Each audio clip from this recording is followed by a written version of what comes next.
सो वहाँ से सर आप अपने यूनिट मैं सीधा आ गया देहरादून।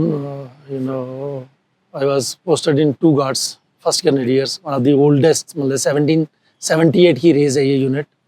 और मतलब इस यूनिट का तो क्या है, 17-18 बैटल रहे। लास्ट इनका गुरेज है जो 47-48 में मिले। और एक टाइम पे 3 विक्टोरिया क्रॉस इकट्ठे जिंदा जो है, इसके सोमाली लैंड जो वार हुई है उसमें इकट्ठे थे, एक क्वार्टर मास्टर, एक सी और एक एडजुडेंट, ये सेटअप था। 3 विक्टोरिया क्रॉस मतलब 3 परमवीर चक्रा। बट उस टाइम पे ये उसकी हिस्ट्री में एक बड़ा चैप्टर है कि 3 विक्टोरिया क्रॉस अलाइव। मैंने सुना नहीं सर कोई, हाँ, मतलब एक्चुअली नहीं, ये आप पढ़ना आप। 2 guards sir. 2 guards guards. First grenadier. And उस समय सर गार्ड्स रेकिन सपोर्ट होती थी या नहीं इन्फेंट्री नहीं, बाद में बनी। उस टाइम पे प्योर वही पित्तल पॉलिश एंड इन्फेंट्री।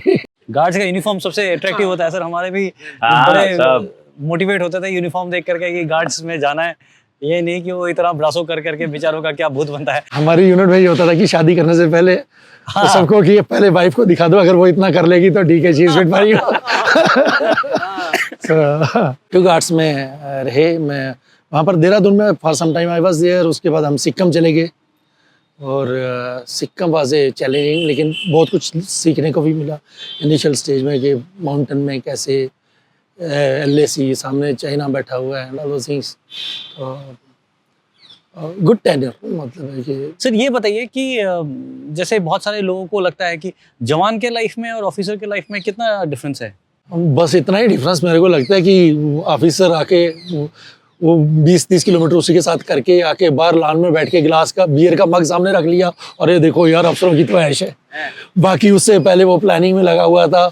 अब मेरे को लगता है कि मतलब कि काफ़ी एक्स्ट्रा करना पड़ता है ऑफिसर को, काफ़ी मतलब कि 90% एक्स्ट्रा करना पड़ता है उसकी प्लानिंग में, उसमें सब कुछ, मतलब कि जो कुछ भी एग्जीक्यूशन में। और उसके बाद यू आर रिस्पॉन्सिबल, और रिस्पॉन्सिबिलिटी बहुत बड़ी चीज़ होती है फॉर एवरीथिंग।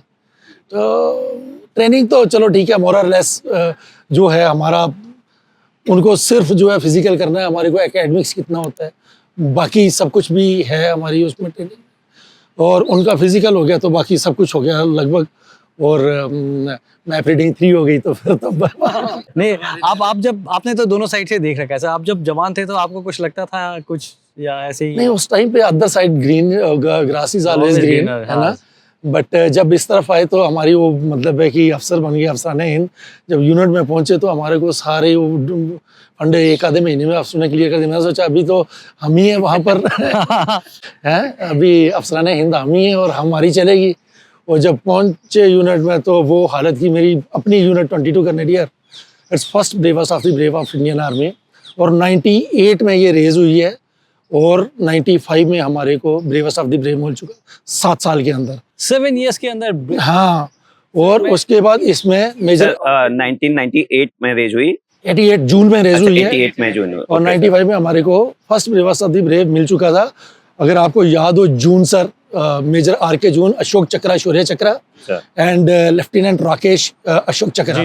तो lieutenant Rakesh was the first recipient of Ashok Chakra on Kashmir soil, ठीक है, 91 में। और 94 में जून sir after Shaurya Chakra he was given. और एक और हमारा कलाकार था जारदिश अहमद, उसको शौर्य चक्रा बाहर जिंदा मिल गया, नायक था। और अशोक चक्रा की उसकी साइटेशन गई थी, लेकिन वो कुछ उस ऑपरेशन में गड़बड़ हो गई, कमांडर वाज नॉट हैप्पी, तो उसको कुछ नहीं मिल पाया। नहीं तो कीर्ति चक्रा, शौर्य चक्रा तो ही वाज डिजर्विंग।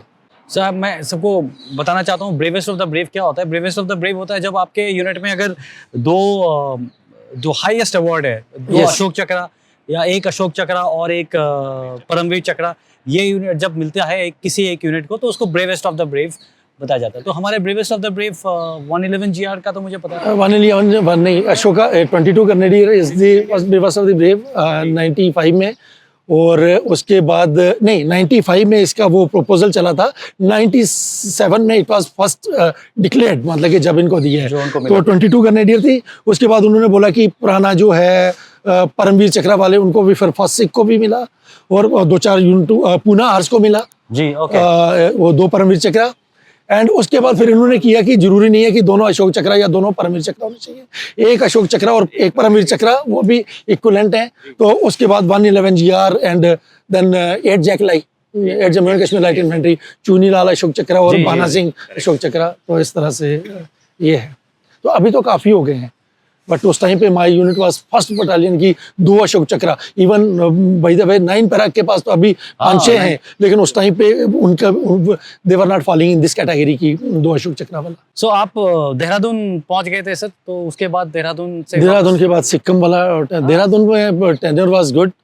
वो लोग मतलब है कि नॉर्मली क्या होता है कि सारे जवान ऑफिसर्स को जानते हैं, लेकिन ऑफिसर सारे जवान को वो उतना बारीकी से नहीं जानते।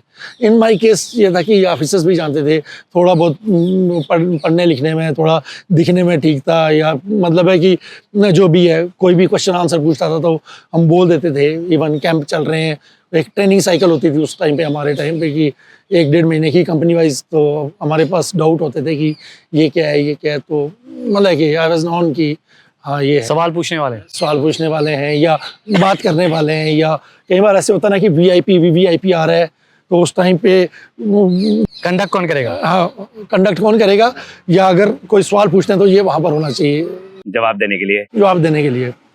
सो मतलब इंटेलेक्ट हाई था आपका तभी? ठीक था, मतलब है कि मैं अभी भी अपने आप को बहुत ज़्यादा, लेकिन हाँ उस लेवल पे उस टाइम पे काफ़ी। नहीं सर, वो तो देखा है लोगों ने सर, इसके सबूत हैं बकायदा। उसके बाद सिक्किम में थे, वहाँ पर भी मतलब कि ऑफिसर्स मोटिवेट करते रहते थे कि why don't you go for ACC, ये कर ये कर। एक कर्नल भूपेंद्र सिंह हुआ करते थे हमारे, एक कमांडिंग ऑफिसर उस टाइम पे। तो उन्होंने हर मतलब है कि इंटरव्यू में, वो छुट्टी जाते आते जो इंटरव्यू होते हैं कि हाँ what you are doing for ACC, ये वो। मलिक सर थे, गिल थे, तो मैंने कुछ नहीं किया। तो सोचा था कि इतने में खुश हूँ मैं कि यूनिफॉर्म। लेकिन फौज is such a good organisation ना, कि आप वहाँ पर एक बार ज्वाइन कर लो तो आप कुछ भी कर सकते हो। मतलब कि स्पोर्ट्समैन की तरफ आप जाना चाहते हो तो ओलंपिक तक पहुंचाने के लिए तैयार हैं। जी। आप ऑफिसर बनना चाहते हो तो उसके लिए, आप रिमस्ट होके क्लर्क बनना चाहते हैं, अपने आप को अपग्रेड करना चाहते हैं फर्दर एजुकेशन के लिए, इससे ज़्यादा बेस्ट ऑर्गेनाइजेशन कोई नहीं हो सकती। आप में पोटेंशियल होना चाहिए, आप में दम होना चाहिए। बहुत शायद ऐसी जगह है सर जहाँ पर वो मौका देती है आपको कि आप कुछ भी कर सकते कुछ भी कर सकते हो। लॉन्च पैड है सर जी, एक बार ज्वाइन कर लो। हाँ। और उसके बाद मतलब मेरे से बड़ी एग्जांपल क्या होगी, 10th पास करके मैं चला गया था, बाकी की पढ़ाई भी जाके वहाँ पे मैंने की। और उसके बाद और मुझे लगता है सर कि फौज एक ऐसी जगह है जहाँ पर जवान और जो ऑफिसर हैं उनकी जो बॉन्डिंग है, वैसी बॉन्डिंग शायद बाहर कहीं पे भी नहीं है। कहीं पे भी नहीं है, किसी दुनिया में, किसी भी डिपार्टमेंट जो में। हम टीम बोलते हैं सर कि टीम है, कि मेरी टीम है, वो टीम केवल फौज में होती है, जहां आपको as a company commander, as a platoon commander अपने हर जवान का नाम पता होता है, हर जवान की फैमिली के बारे में पता होता है, उसकी क्या जब हम गए थे सर, जब हम गए थे आर्मी में, तो उस टाइम पे नाम बोलता था जवान, और सीओ उसका जो है नंबर बोलता, कमांडिंग कमांडर नंबर बोलते थे। बिल्कुल। और 5 सोनलाल हैं तो कौन सा सोनलाल, ये नंबर मतलब एंड वो नंबर सर 1-2 डिजिट के नहीं होते हैं। हाँ, वो 8-9 डिजिट का होता है। तो इसके लिए यू नो, थैंक गॉड हमारे टाइम तक नहीं होता था। आप और बहुत कुछ कर रहे थे। तो एक मतलब कि जवान और अफसर एक दूसरे की धड़कनें जानते हैं सर कि हाँ क्या चल रहा है अब इस टाइम पे किसके माइंड में। तो इससे ज़्यादा बड़ी बॉन्डिंग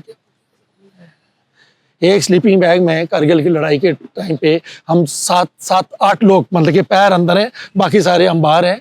तो इस तरह से तो ये फौज में ही हो सकता है।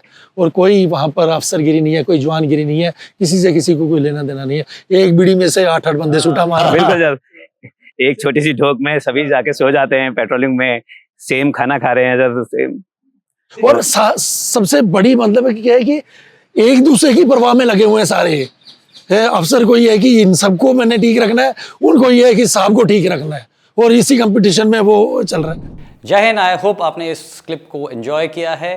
अगर आप ये फुल पॉडकास्ट देखना चाहते हैं तो उसका लिंक डिस्क्रिप्शन में दिया गया है, और इसी प्रकार के हमारे गैलेंट रियल लाइफ हीरोज़ के अगर पॉडकास्ट आप देखना चाहते हैं तो आप हमारे main channel monks and warriors by Colonel Kaushal Kashyap check out कर सकते हैं। जय हिंद।